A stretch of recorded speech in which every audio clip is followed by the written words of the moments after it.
Thank you for tuning into every horror film where horror is forever. We are back with our review of Halloween 3, part 3 on our Halloween franchise review series. Thank you guys for tuning in so far. If you haven't seen our Halloween 1 and 2 review, please go check it out before you watch this for our Halloween 3 review. I'm here with Jeff. It is his first time reviewing, watching, dissecting Halloween 3. And I got to tell you, I'm really excited to see what he has to say. Yeah, man. It's you don't even have to watch our last two reviews because it's widely known that Halloween 3 has nothing to do with what you know about Halloween. So that's part of the reason I've been avoiding it. Like I said in the last one, I've avoided this thing like the plague just because I've never had any interest, never seen it before. I'm 26 years old. I just saw it for the first time ever last night.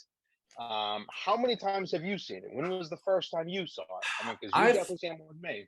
The first time I saw was actually only a few years ago, probably 2018, I believe. Um, Wow. yeah, so I was like you for a long time. I really avoided it because it always had negative reviews. There was no Michael Myers, and I never really gave it a chance until one day. I think I was on winter break or something at school, had nothing going on, and I was like, look, I've got all these movies. Let me just mark some off I haven't seen. And then I got the Halloween 3, and I was like, I'm going to give this movie a chance. I've never seen it. And from my personal opinion, we'll go ahead and dig into it. I know you kind of know my opinion, but I love this movie. I think Really? this is it's a very solid movie. It's a very good movie. It's not my favorite movie of all time. It's not my favorite Halloween movie of all time.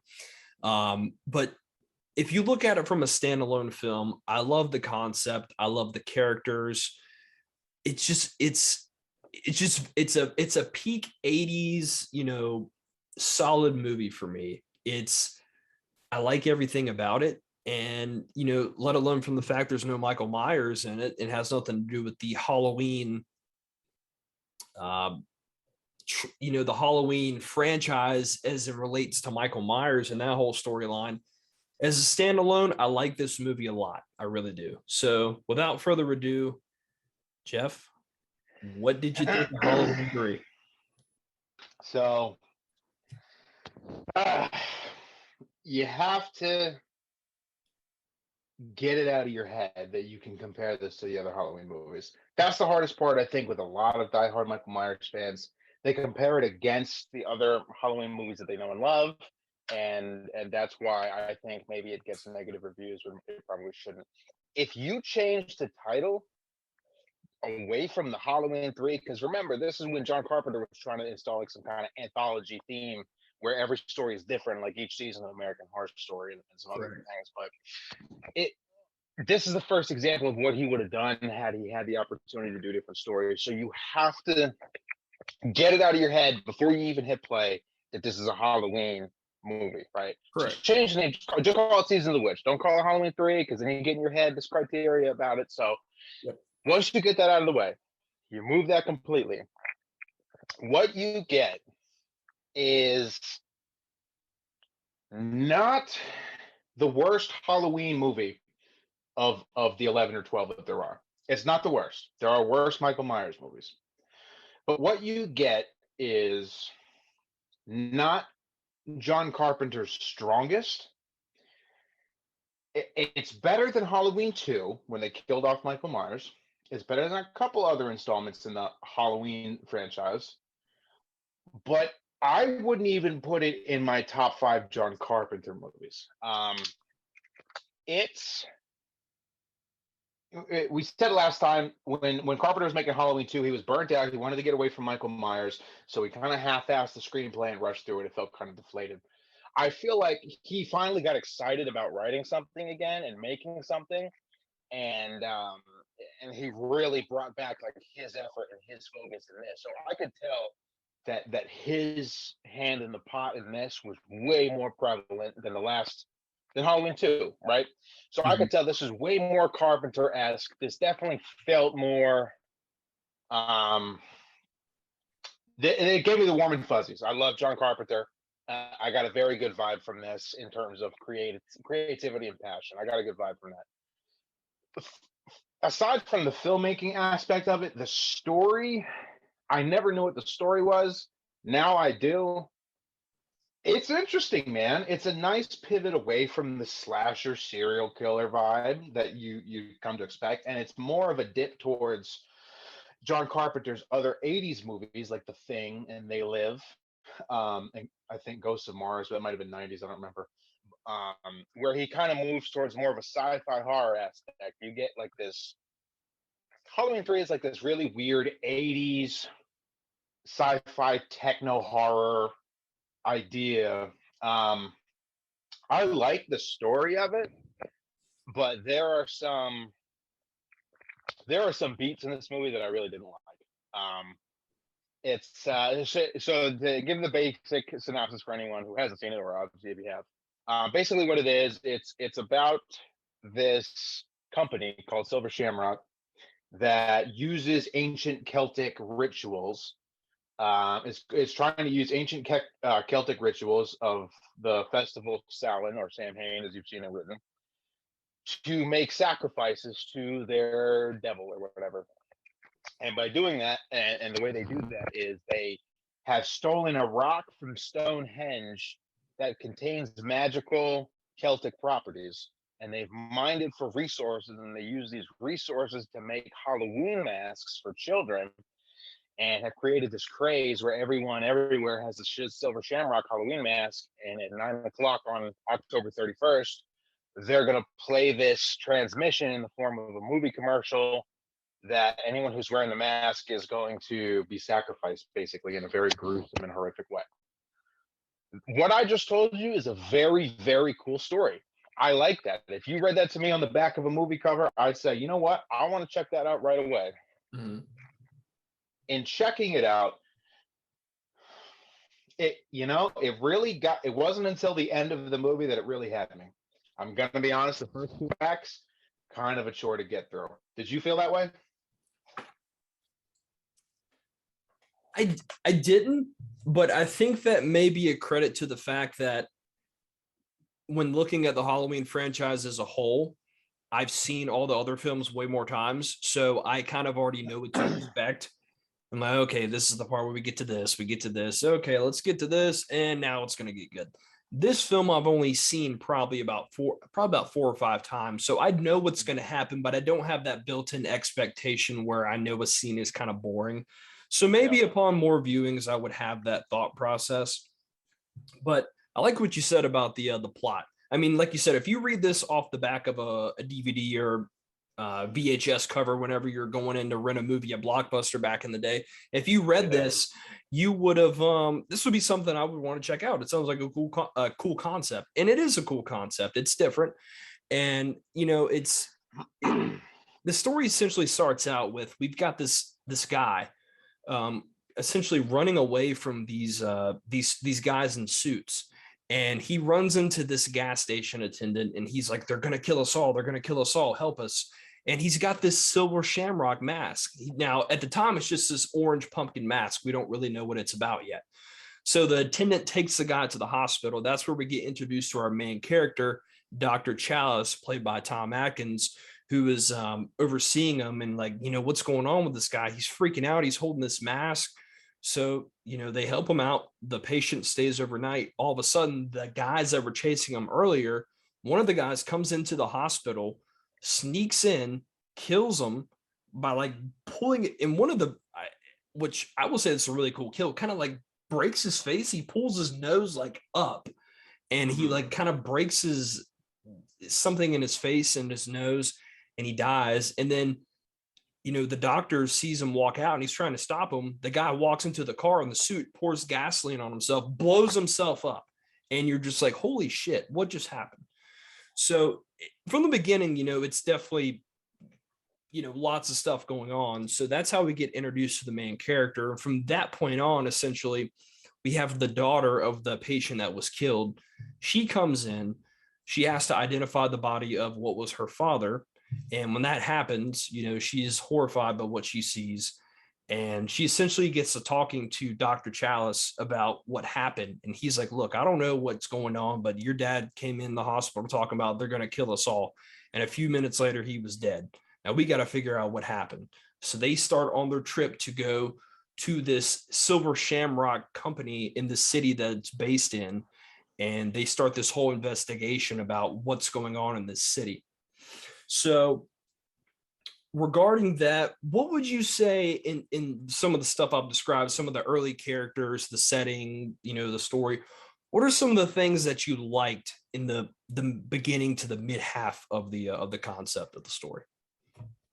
So, in the establishment of the story, the first act, the hospital scene, I like the kill where the guy in the suit gouges the eyeballs and basically pulls the bridge of the nose forward, or Yeah, like lobotomizes the guy. I That was like that. super cool. Yeah, because there's 100 ways to kill a person who's laying in a hospital bed. Never seen that before, so that was pretty unique. I like that.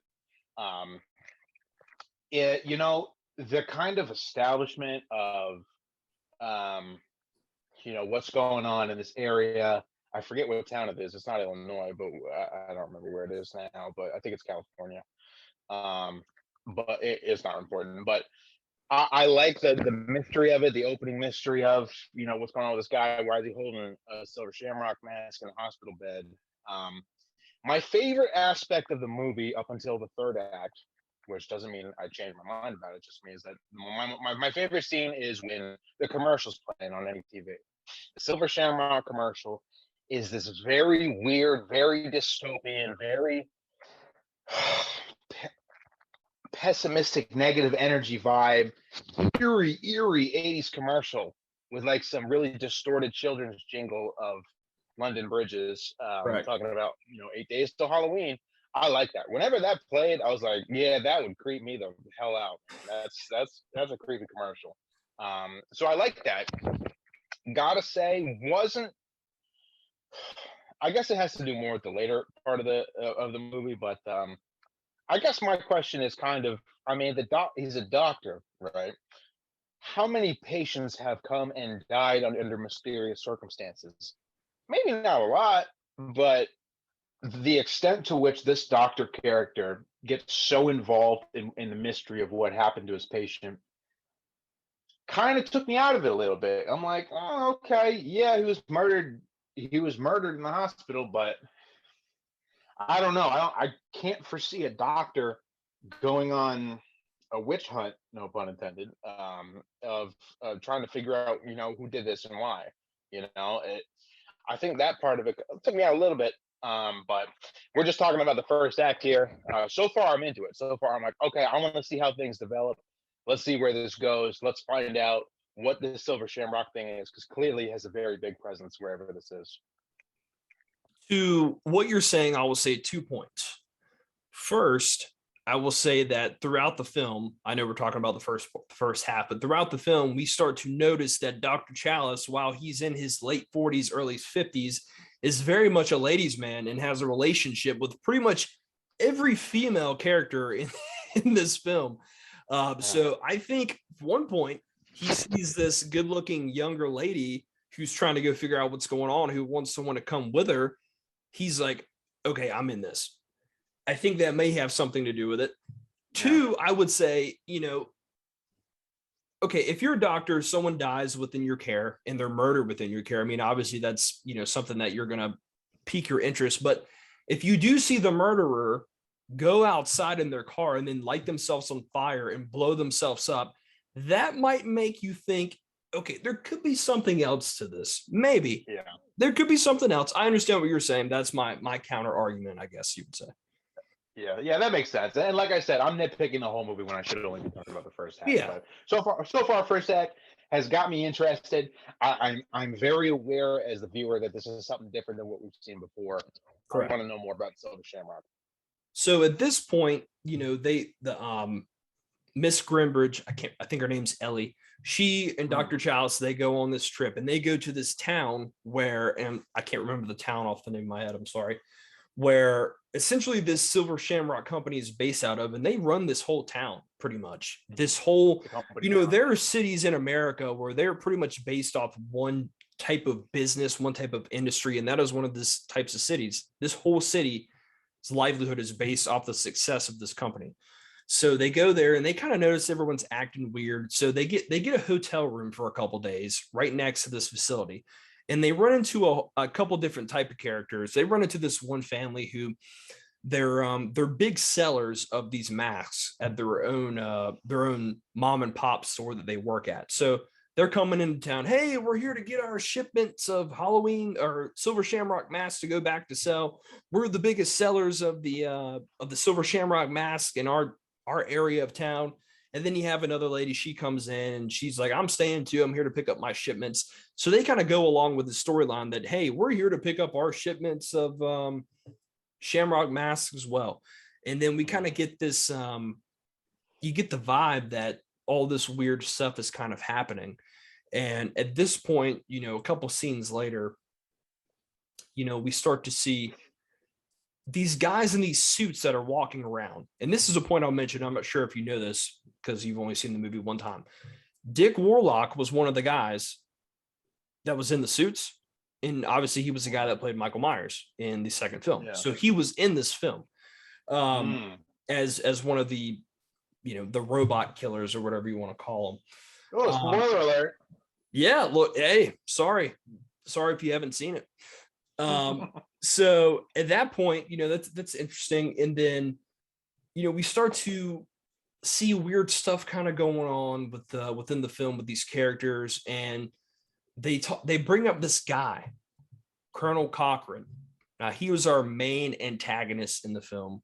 When you see him for the first time, it's late at night. One of the ladies that I mentioned earlier, she's in her hotel room and she notices that the logo on the back of the Shamrock mask is falling off. She picks it up when she's laying in bed and she notices there's kind of like an electronic piece on the back. So she starts kind of picking at it. And I love this scene. Picks at it and just shoots like an orb into her face. And then all of a sudden her face like becomes fried and that bugs start crawling out of it. It's crazy as shit. I love that scene. Yeah. Yeah, that I do want to say that is my favorite kill of this movie.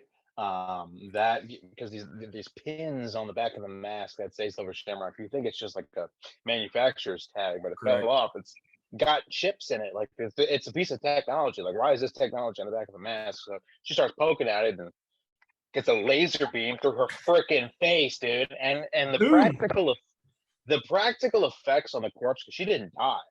The practical effects on the corpse with like her blind vegetative eyes and her mouth completely blown open like the Predator, and she's just laying there as a bug's crawling out of her mouth and up her face while she's clearly breathing and choking. I'm not gonna lie, that was pretty dope. I was sitting there watching it, I was like, oh my god. I like that kill. I like the body horror of The Thing, man, and some more gory movies. That practical effect, really like dismembered body, like that helps you take it seriously. And you also wonder, like, okay, what, do these masks shoot lasers? Because they keep talking about how it's a misfire. But no, I like that kill a lot, man. I thought that was super dope. I actually watched it twice. I went back and rewatched it. Yeah, I like that scene a lot. And my girlfriend, who is not big into horror films, I was watching this earlier and she saw that scene and was like, oh my God, that's gross. And I was like, yeah, that's good effects. That's good practical effects. And then also a good kill that's somewhere in the middle of the film is Dr. Childs kind of runs into this this hobo guy that's kind of a straggler across the city, and he starts kind of telling him, he's like, there's weird stuff going on in that Shamrock factory, like he's crazy, da da da da da. And then he starts, they don't know this, but the whole city's kind of bugged with speakers and microphones and things like that because they can hear what they're saying, and if they're disobedient, then they will come after them. So this hobo guy, he's kind of talking like, this will be the last Halloween they do this. I'm going to blow it up with Mazel Tov. And all of a sudden, Mazel Tov. Yeah, he said Mazel Tov. Molotov. But yeah, you know what I'm talking about. I said it wrong. I'm sorry. That's funny. All right, I'm sorry. Go on. He's going to blow it up. That's what he's saying. And then a couple minutes later, he gets attacked by these two guys, and they pull his head off. And I love, that's great practical effects. The guy that pulled his head off was Dick Warlock, was Michael Myers in Halloween 2. Go back and watch it. You'll think about it differently. Pulls his head off. He's got blood squirting from his head. It's a great practical effects. I love it. Yeah, I feel like this was more of an experiment into, because this came out in 82 and The Thing came out in 88. So I feel like this was No, the thing came out in '82 as well. I was Yeah, thinking it of was something different. 82. It was 82. The thing came out the same year as this movie, so I feel like John Carpenter was really just digging into the whole practical effects, body horror, prosthetics, makeup. He was really having a good time with that in this time period. So yeah, man, I will always prefer that over CGI. I don't care how dated it looks; it will always look better than CGI. Yeah, absolutely. I agree 100%. So, they do a great job there. So at this point, whenever go back to the kill where the lady kind of gets her face blown off, Colonel Cochran makes his first appearance, and he's played by Dan O'Hurley, and he's just one of those guys. As soon as he gets on the screen with his Scottish accent, it's great. He looks the part of the old '80s villain, and Mhm. Dr. Chalice, he kind of knows something's up. He's like, I'm a doctor. Let me see this lady. He's like, yo, not to worry. She's going to get the best care. We all know he's full of shit. Mhm. And they take the body away and they go to, they say, we're taking her to the factory. She's going to have great care. And I don't know about you, but I don't know how many factories have got grade A medical care, but apparently this Yeah. place has got the best. So next day, they essentially go on this, they try to go to the Silver Shamrock place to kind of get some information about her dad last time he was there to pick up his shipment, and they kind of get sucked into getting a tour of the facility with Colonel Cochran and the one family that's really big into it, and they lie about their names. They're like, "Oh yeah, we're Mr. and Mrs. Smith. Sure, we'd love a tour." Colonel Cochran knows they're full of shit, so he takes them on this tour, and they're kind of seeing how everything goes on. And it's at this point where at the end of their little tour, Ellie spots her dad's car kind of back in a garage, and she starts running toward it, and all these guys in suits come out, and Dr. Giles is like, those suits are the guys that came in and killed your dad. They look just like that. So at that point, audience already knows, but the characters are starting to catch up. Hey, what's going on here? So at that point, they're going back to the hotel room that night, and they're like, we got to figure out what's going on. We got to call the police. We got to get him involved. He's like, I'm going to go to the payphone and talk to somebody. Now, another point for you, when he goes into the main office of the hotel, when he calls on that phone and he's like, operator, dial 911 or whatever, and the line says, operator, whatever, phone is not in service. That voice, that's Jamie Lee Curtis. Oh, no way. Yes. So she is Oh, technically in Halloween 3. I Voice guess so. voice only, but she's in the film. So at Wow. that point, he realizes they've got the phones bugged. Nothing can work. He goes back to the hotel room. He notices Ellie's gone. He's like, oh shit. He comes out the door. He sees those guys in the suits. They're chasing after him. He's running. And then eventually he escapes and he decides to go and break into the Silver Shamrock factory to go and find Ellie, to go and find what's going on. And at this point, this is where it starts to we start to see the grand plan here kind of unfold. Yeah. Now remind me, is this when he breaks into the factory and he's like looking around for Ellie who was kidnapped by these guys? Um, he spots like an old woman who's like sewing, and her head falls off, and you find out that she's a robot. She's an animatronic robot, Yeah, and that's when the whole twist of these guys in suits are they're robots from the Silver Shamrock Company. correct. Remind me, because I don't remember. Did we get that reveal, and then the coroner who is examining the burnt car gets murdered, or did the coroner get murdered before that reveal? It's very, very close to each other. I can't remember off the top of my head. I would have to go back and rewatch. And that's a good point that you bring up. So for the viewers that haven't seen the film, obviously back at the doctor's office or the hospital, while Dr. Chalice is gone, he's got this one girl who's working in the coroner's office, and they're going through the remains of this burnt up car, and they're looking for some sort of DNA, some sort of bone fragments, whatever they can to identify this person. They can't find anything but mechanical stuff, like from a car. And then the audience starts to kind of figure out, okay, these people are robots. They're not actually really real people.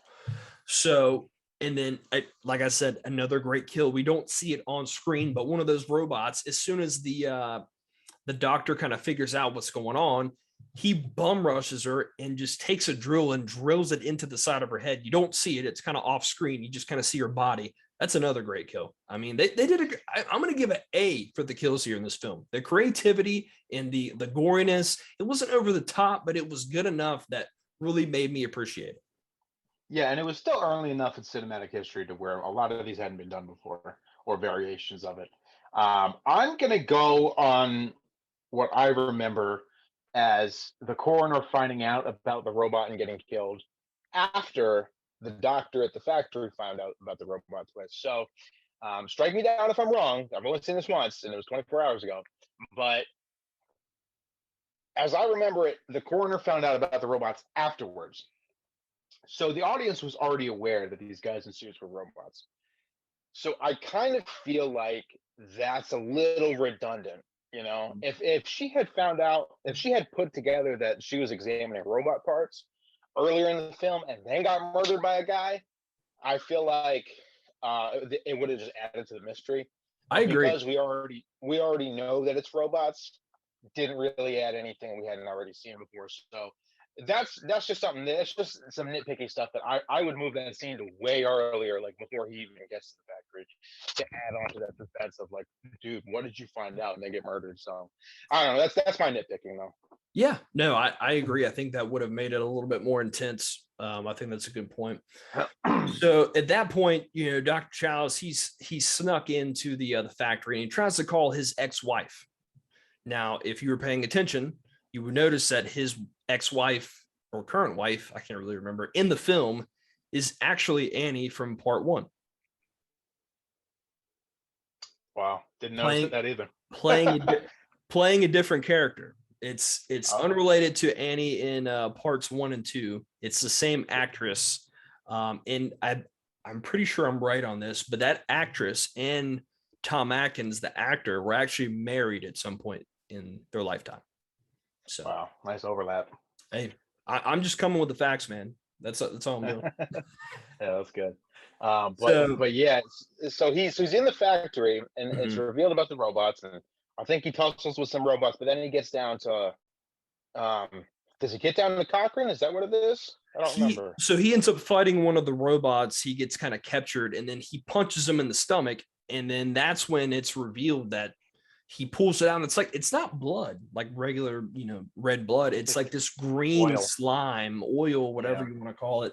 And he pulls out these cords, and he's like, "Oh, the robots." And then he gets captured by Cochran and the other guys. That's when he reveals he's like, yeah, they're human, like they're almost, you can't even tell they're so he kind of gives the reveal that we all kind of know they're robots, they're not real people. So, and at this point, this scene is that I'm about to describe is, I mean, it's not scary, but if you think about it from the perspective of watching it happen, it's very scary in my opinion. Dr. Chalice, he's being held by the guys. Cochran's kind of turning them on to the idea of, hey, this is what Halloween is. This is how we pulled this off. He's showing them the Stonehenge. He's showing them how they put it in the chips on the back of the mask. He's showing them all the stuff.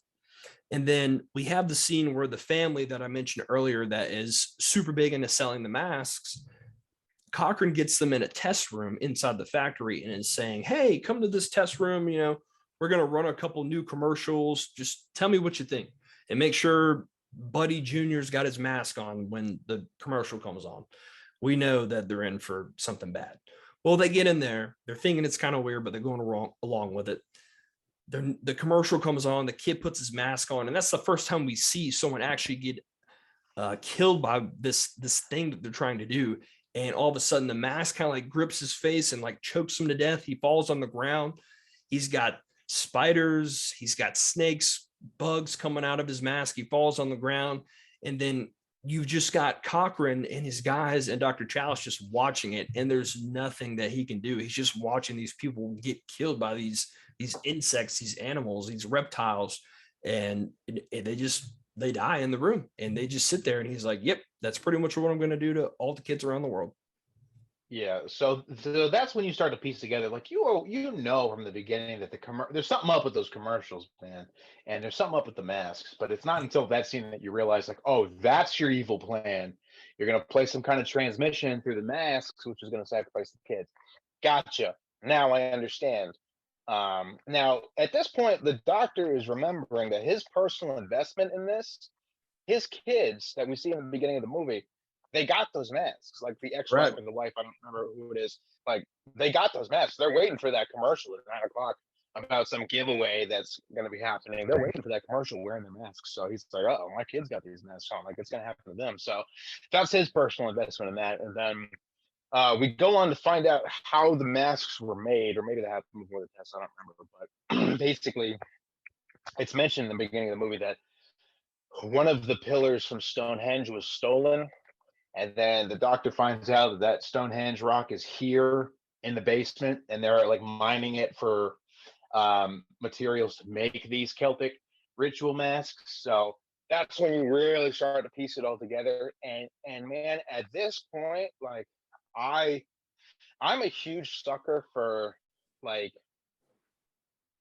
culty rituals, sci-fi, like conspiracies and Me like too. evil plants. I love that kind of stuff, man. So you start bring you mentioned Stonehenge and sacrifices and supernatural rituals. I'm like, dude, you know what? I'm in. This is dope. I don't care what it is. So at this point, I'm really watching. I got my eyes glued to the screen. I'm like, yeah, this is cool. I want to see more of this, you know. And oh, it gets your mind racing with all these possibilities about it. So I don't know. What you think about that? What did you think about Stonehenge being used to make these ritual masks in the I culty vibe? personally, I like the idea. I know it's a very similar concept that's used in the Thorn trilogy with Michael later on. Yeah. Um, I don't think it works as well in that aspect of a slasher, but it's just in terms of a general like one-off story. I think it works great. And like you said, I'm also into the very like cult type things like with Midsummer and Hereditary. I'm into that kind of stuff. I like those concepts when they're done well. And so yeah, I was cool with it. I think it's a cool concept, especially in the 80s. Yeah, it just works well. It works really well. So I was a fan of that. Um, so at this point, Ellie has already been taken. Dr. Chalice, he sees the plan and he's just a couple hours away because the big giveaway that they talk about in the commercials is at 9 o'clock. He gets locked up and put in this room. And that's when Colonel Cochran starts to explain to him the whole ritual, the Celtic rituals, Saul and Samhain, however you want to pronounce it.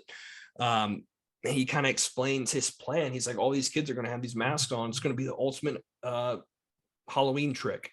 And I'm going to kill them all. And then, yeah, that's pretty much it. So, Dr. Chalice, he's stuck in this room. Cochran puts the mask on, he shuts the door, he cuts the TV on, and he's just kind of just sitting there, duct taped to this chair, strapped down to this chair. There's really nothing he can do. And it is a little interesting how he gets out. I'll say that. He Oh does my he god. does kick down a TV and bust it open with his feet. And in one of the most Tom Brady-esque throws I've ever seen, he's able to break out. He grabs a piece of glass from the TV that he broke. He's able to, kind of cut the buckle off, the straps off of his arms, and then in one nice throw, he takes this mask, throws it up top to where there's a camera watching him, and it goes right over it perfectly. Yeah, that I'm gonna be honest, man. I was watching this at like 11:30 or midnight last night. Everyone in the house was sleeping. I was like, when that happened, I said absolutely not out loud, and I realized how quiet it was in the house. But that brought me like PTSD from when we saw the Black Phone. I knew it. I knew you were going to say that. And, and he puts the rope up through the rug. I saw that and I said, I literally vocally was like, absolutely not. There's no way. If I had 100 attempts, 100, if I had 1,000 attempts, I could not throw a rubber mask perfectly onto a security camera up by the ceiling. I could not do that. I don't think anyone could do that. And the fact that you did this the first time, absolutely not. You lose a He letter he grade for that. he should have left and went and bought a lottery ticket because he would have won that night, considering how lucky he was. Uh, Yeah, that was unreal. I mean, is it believable? No, but it's whatever. How so he does that and he's able to escape through one of the air vents. And when this happens, they go back to the cameras. Now, keep in mind, we didn't explain this earlier. Is that there's this like one main room where all the main guys in the suits are, and Colonel Cochran, they're all there in this room, and they've got the big rock from Stonehenge. They're all mining the rock, and they're working on computers, and they got the TVs. So they look at this one TV where they've got the camera on Dr. Chalice and he's gone. They're like, oh shit, he escaped. We got to go figure it out. So at this point, he escapes. He's going through the air duct and he kind of gets this idea. And then at that point, he goes and he finds Ellie, which at this point I had honestly kind of forgotten about in the film when she got taken away. He goes and rescues her from this other room, and she's been lying on this table strapped down, and then they escape. So they kind of sneak around, and what they do is essentially they find these this whole box of the logos with the back with the chip that's already on it with the stone already inside it. So they kind of take that and they kind of go upstairs, and he kind of looks down from the rafters, Dr. Chalice and Ellie, and he sees them all there in the middle of the room, and he essentially just throws all of them down. And I'm assuming what happens is well, I didn't explain this. Before he does that, he goes and cuts on the TVs all around everybody sneakily, and it's playing that commercial, the London Bridges Happy Halloween, and it's playing on all the TVs that all the guys have around them. And then when that happens, he throws all the chips from the rafters, and it comes down, and it kills all the people. Which, I mean, that's a pretty smart idea. I don't know how he thought of that, but that's what happens. And then he kills all the guys in the suits. And Cochran looks up and he sees them, and he just kind of looks at him and he just gives him a little clap. He's like, "You got me." And then all of a sudden, the Stonehenge signal hits him, and he just turns into this terrible CGI thing, and he blows up and disappears, and he's dead.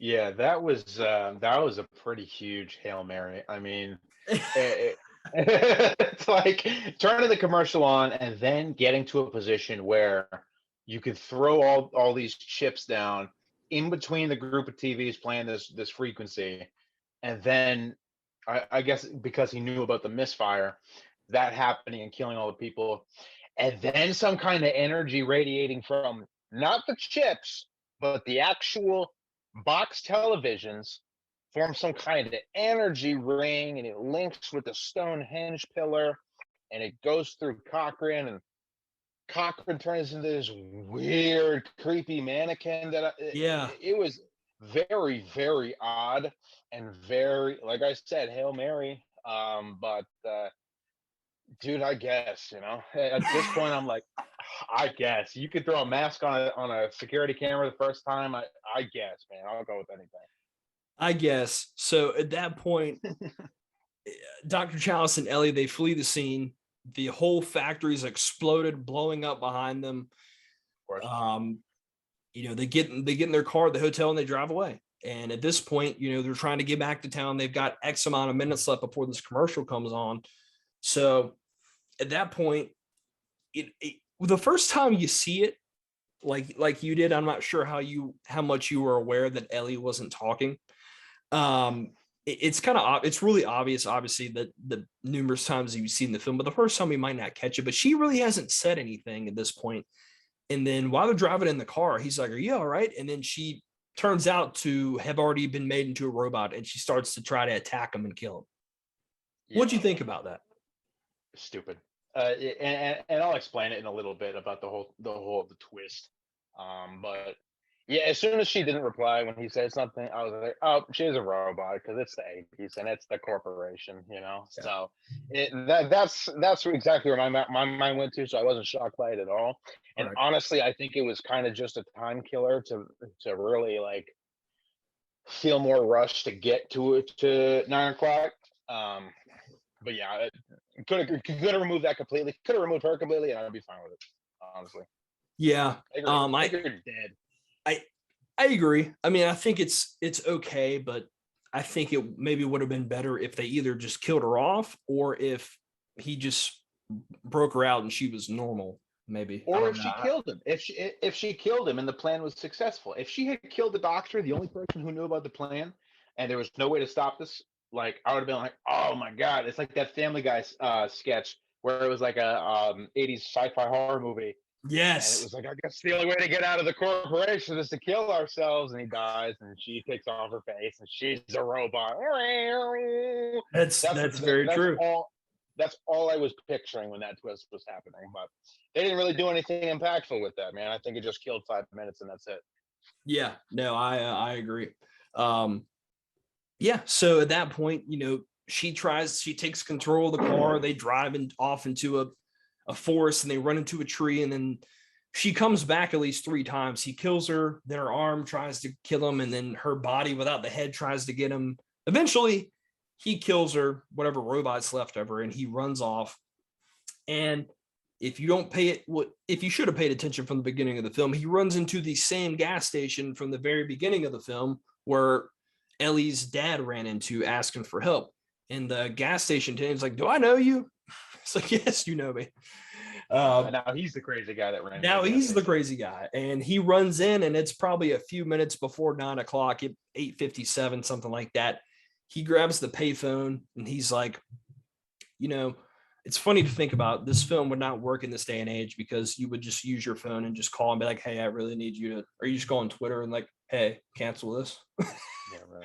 But Live stream the whole thing. he's calling all the major networks. He's calling NBC, CBS, ABC, whoever. He's like, "You got to turn it off. You got to turn it off." And he does a great job acting this part. I know it's over the top, but he does a good job. And most of the stations turn it off, and then you get to this last station that hasn't turned it off yet, and he just yelling, "Stop it" at the camera. And then the last part, he looks at the camera, he's like, "Stop it," and then the film's over. Yeah, so that last 60 seconds of him getting the channel cut off, he was like, all right, you got the first two cut off, but the third one's still playing. Stop it, stop it. And the music and the frequency is getting more intense. I Right. love that. That was Yeah. super dope. I really, really, really was crazy about that ending. I thought that was super cool, very tense. And when it cut to black, I said, you know what? Couldn't have done it any better. That's the best possible ending for this movie. That was super dope. I really love those ambiguous endings. So that Yeah. really kind of sealed the deal for me a little bit. Absolutely. I agree. I thought it was a really good ending. They couldn't have done it any better than that. And it gives you the option to decide, did he get it turned off and everybody was saved, or did everybody die? You never know. Yeah. Yes. So Um, it's not the typical cliffhanger because there's a difference between cliffhanger endings and ambiguous endings. Cliffhanger endings is like when like in Halloween 1 where they look out over the balcony and Michael's body's gone, right? Or other famous cliffhanger endings that you see cliffhangers all the time. Ambiguous endings are, I think, way better, like in Prisoners, where you kind of like, okay, does he find the dad or does he not find the dad? Or Inception, where it's like, is it a dream or is it not a dream? You know, right. or case in point, Halloween 3, does he get it cut off or does the plan go through? So I love those. It lets the audience keep working the story long after the credits roll and keep thinking about it. And the book isn't shut, in terms of the story. So when you can make an ambiguous ending like that, because it always nails it. Yeah, I agree. So I like the ending. This again, this is very 80s in terms of the score. This theme song will get stuck in your head. It really will, and you you will find yourself Yeah. singing it and thinking about it. Did you like the score in this film, or is it a little bit too 80s like Halloween 2 for you? So this movie was very, very, I feel like the spiritual precursor to one of my favorite Carpenter movies, which is They Live. Came out like 6 years later. Mhm. Love They Live. It's like my top three Carpenter movies. I feel like this was very like he hadn't quite worked out the plan for They Live, so he was experimenting with the techno TV horror in this Yeah. one. Um, because it's a precursor to it, it's obviously not as strong.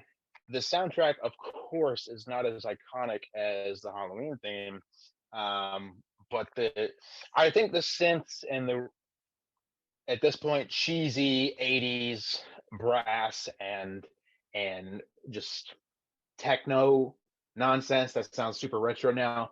I think it worked for this type of story. Had you tried to put it on top of Michael Myers, it wouldn't have worked. But because you're dealing with box TVs and radio frequencies and robots, like yeah, dude, of course it works. It works very well. My mind keeps going back to that Family Guy bit with the corporation, man. That's all I I, think about when I think about this movie. I do love that. That's a really good cutaway. If you don't know, me and Jeff are big Family Guy fans, so just throwing that out there. Yeah. So overall, that's the film. To give a little backstory, in the 80s when this first came out, this was completely trashed by the fans, which I can see from their perspective because fans in the 80s did not have the internet. They didn't have access to Reddit and forums and things like that and spoilers. No one had any idea Michael Myers was now going to be in this film. So when they show up to watch this movie in the theaters and there's no Michael Myers, they're going to be pissed. So I get it. Yeah. As this film has gone on, I would say in the last 10 to 15 years, it's really kind of got its second win and its praise that it deserves, in my opinion, as being its own 80s standalone film. It has nothing to do with Michael Myers, it has nothing to do with the Halloween storyline. Yes, there are cameos and Easter eggs here and there, but it's its own standalone 80s film. And I think people are starting to appreciate it for that, whether you like the film or not. Yeah, and it's almost impossible to find a very reliable, educated criticism of this movie that doesn't reek of this isn't Michael Myers, so why am I watching it? Obviously I would have gone into it that way, but I tried so hard to not look at it that way. And it is tough. It's very tough to not It compare is. it against the other Halloween movies, but you have to say, okay, this isn't a Michael Myers movie. This is just another John Carpenter movie that happens to take place on Halloween. So that's how you have to look at it. And it's very hard to do that. And I know why it failed back then because general audiences weren't going to do that. There was no way they were ever going to do that because after two Michael Myers movies, it's impossible to go back to the anthology idea. So Correct. but we're seeing what John Carpenter would have done with an anthology. I think if he had stayed true to the anthology plan and not done Halloween 2 and Michael Myers hadn't become the icon that he had unexpectedly, I feel like this would have done a lot better. And we would have seen what came after and what came after that. So it was doomed from the start and it wasn't its own fault. Correct. I agree. And credit to the director, Tommy Lee Wallace. He actually was scheduled to direct Halloween 2, but he turned it down. And he said, I'm not going to turn down another opportunity. So he directed Halloween 3.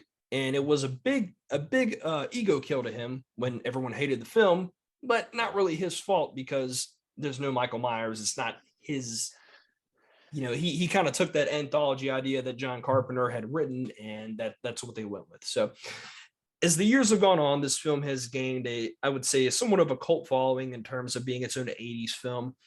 So, Jeff, A to F, Halloween 3, Season of the Witch. What are you going to give this movie? So I gave Halloween 1 an A plus. I gave Halloween 2 a C. Forget all that because I have to not compare it to those. There were things I like. I like the Celtic ritual. It was super interesting. I like the sci-fi TV horror. I like the anti-capitalist, anti-TV messages in this movie. I like the ambiguous ending. Super awesome ending. I really was freaked out by it. But I gotta be honest, man. First half of the movie, I was bored out of my mind. Really wasn't enjoying it like I wanted to. Um, Okay. I think the main character is very unlikable, or at the best case, bland and default. And the real creepy sexual undertones with him really don't do anything to make me think he's any kind of a hero. I mean, it's sexual assault in the workplace, asking how old a girl is after he's already had sex with her twice. It's just very like, am I supposed to root for this guy? This guy's a dad, right? He's Uh, a little bit of an anti-hero, maybe. I could see that. maybe, but other than that, the biggest downfall of this movie, in my opinion, isn't the pacing, it isn't the characters, it isn't the connections or lack of connections. It's the robots, man. I think the whole robot angle, the robot henchman angle, and that twist and all that, I think you could have cut that completely and had a way stronger picture. I think the robot ending, I think the whole robots thing was stupid at best. I really didn't like it. I think, okay, why are we talking about masks and rituals when you literally created android humans? Let's talk about that. That's a horror movie. That's very Westworld. Um, I think they should have cut that out and just had like brainwashed employees do the dirty work, or just kids wearing masks doing the dirty work. I think that would have made more sense. But you're going to invent robots and also a Celtic ritual on the side. It moved too much. So I think they overkilled it. it's a really nice side hustle. Yeah, nice. It's like, man, we created cyborgs and little side project we're working on. We're going to kill millions of children through this television broadcast. But yeah, look at these robots, man. No, I think that's stupid. I think they should have cut that completely. That being said, first time viewing it, and it could change because I watched every movie multiple times. I gave Halloween 2 a C. I'm gonna give this a C for different reasons. Very average. I probably wouldn't buy the Blu-ray on its own. I'm glad I watched it. There are definitely worse Michael Myers movies, which we're gonna get to. There's definitely way better Halloween movies that we're gonna get to. Um, I think it's a C, man. I think everyone should watch it once if they own the box set of Halloween movies. But if you're not willing to go into it with an open mind and a disconnect from the other franchise, the other parts of the franchise, um, wait until you're ready to do that. So I'll give it a C. Well, I gotta say, I think that's a pretty fair analysis from someone who's watched the film for the first time. I was honestly worried you were gonna come in here and be like, "It was terrible. I hated it," which No, could have there's worse happened. Halloween movies. There's way worse Halloween movies. So for me, I'm gonna give this movie a C plus. Okay. C plus. I like this movie. I really do. I think in terms of just a standalone 80s film that has a neat concept with some solid acting and some really good practical effects, a good villain and a good plot. I think it's fine. I like it. Now, in terms of the robot thing, I like it, but I don't like it at the same time. I think you could go either way with it. As far as Dr. Chalice goes, he's this seems very typical of maybe a guy in a Midwestern town in the 80s that just kind of doesn't give a flying fuck and just drinks beer and just kind of does whatever. Somehow he's a doctor though. So it is sometimes hard to root for him. His head, his heart's in the right place, but his head is somewhere else sometimes. But aside from that, I love the villain, Colonel Cochran. He does a great job. I like the concept. It's not this film that's really gonna make your jaw drop. Wow, I said that wrong. Your jaw drop, but I do think it's good enough where if you go into it with an open mind and just say, "I'm going to pop in this 80s horror film and just see what happens," you'll enjoy it for what it is and you'll respect it. If you go into it thinking Michael Myers Halloween, you're going to fucking hate it, but you can't do that. That's on you. So with that being said, I'm going to give it a C plus. That's fair. That's pretty fair. And if you're like me and you've never seen Season of the Witch because of what I just, my reasons, yeah, dude, watch it once. There's no rule that says you have to watch it more than once. If you're trying to do like a 31 nights of Halloween challenge and watch 31 horror movies or whatever you're trying to do, or you're just marathoning the Halloween movies, or you're just marathoning John Carpenter movies, dude, watch it. Watch it once. And cross it off your list. Yeah, it might just be a C to you. Could be an F to you. Very niche amount of people will say it's an A to them. Watch it once. You might like it, you might not. And that's really it. It's just a toss-up, really.